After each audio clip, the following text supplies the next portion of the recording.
افسوس کی بات ہم لوگوں کو یہ کہتے ہیں کہ میں جلدی جلدی میں نماز پڑھ کے بس آ رہی ہوں۔ کیا نمازیں جلدی کے لیے بنائی گئی تھیں؟ دینی سٹیٹس میں اس لیے لگاتی ہوں کہ آج کے ماڈرن دور میں ان لوگوں کو یہ احساس دلا سکوں کہ ہم مسلمان ہیں۔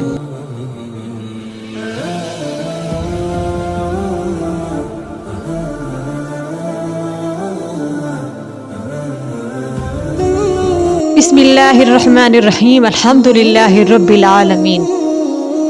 پہلے کے وقت میں اگر کوئی انسان نیک راستے پر چلتا یا نیک بننا چاہتا، اس بندے کا، اس انسان کا بہت چرچا ہوتا۔ اگر وہ ہمارے گھر میں یا کسی بھی گھر میں چلا جاتا تو اسے بہت عزت سے نوازا جاتا تھا کہ فلاں کا بچہ، فلاں کی بیوی، فلاں کا شوہر تو بہت نیک اور اچھا انسان ہے۔ آج کے وقت میں اگر ہم اچھا بننا چاہتے ہیں، نیک راستے پر چلنا چاہتے ہیں، تو جانتے ہیں کیا ہوتا ہے؟ خاندان میں، گھر گھر میں اس کے پچھلے گناہوں کو یاد کیا جاتا ہے۔ اگر وہ کہیں پہ کسی گھر میں چلا جاتا ہے تو پہلے اس کو اس کے گناہ یاد دلایا جاتا ہے۔ تم وہی ہو نا جس نے فلاں کام کیا تھا، تم وہی ہو نا جس نے فلاں کے ساتھ یہ کیا تھا۔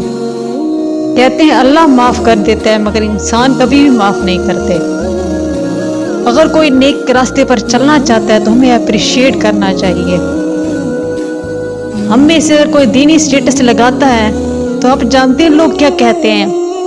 یہ سٹیٹس تو ایسے لگاتے ہیں یا لگاتی ہے جیسے اس سے بڑا کوئی نیک نہیں ہے۔ دینی سٹیٹس اس لیے نہیں لگائے جاتے کہ ہم اپنی اوقات دکھا رہے ہوتے کہ ہم سے بڑا تو کوئی نیک ہی نہیں ہے۔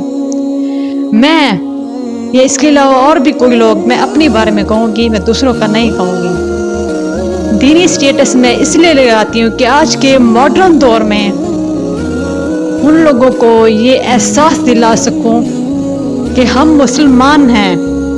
اس ماڈرن دور میں دینی سٹیٹس میں اس لیے لگاتی ہوں تاکہ لوگوں کو یاد رہے صحابہ کرام نے بہت بڑی قربانیاں دی تھی۔ اس ماڈرن دور میں دنیا کو میں یہ بتا سکوں کہ سٹیٹس اس لیے لگاتی ہوں کہ میں یاد رہے اللہ کے بھی فرائض ہیں۔ اس ماڈرن دور میں جہاں پر ہر جگہ فحاشی پھیلائی جا رہی ہے، ٹک ٹاک کے ذریعے کتنی ایپس ہیں جس کے ذریعے ناچ گانا دکھایا جا رہا ہے۔ اگر کوئی دینی سٹیٹس لگا دے گا تو اس کا مطلب یہ ہرگز نہیں ہوتا کہ وہ نیک بننا چاہتا ہے، یہ نیک دکھانا چاہتا ہے۔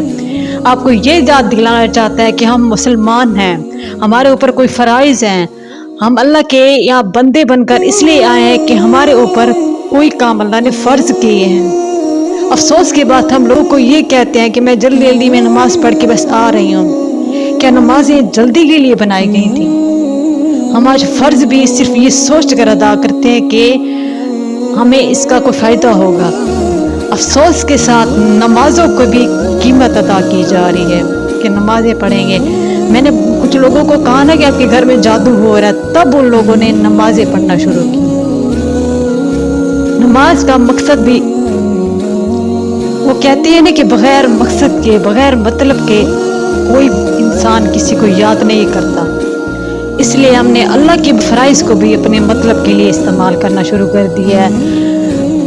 قرآن پڑھیں گے تو بھی اپنا مقصد نکال کر، نمازیں پڑھیں گے تو بھی یہ سوچ کر کہ ہمارے گھر میں جادو نہ ہو۔ کیا اللہ نے یہ فرائض اس لیے ہمارے اوپر فرض کیے تھے کہ ہم صرف اپنا مقصد پورا کر سکیں۔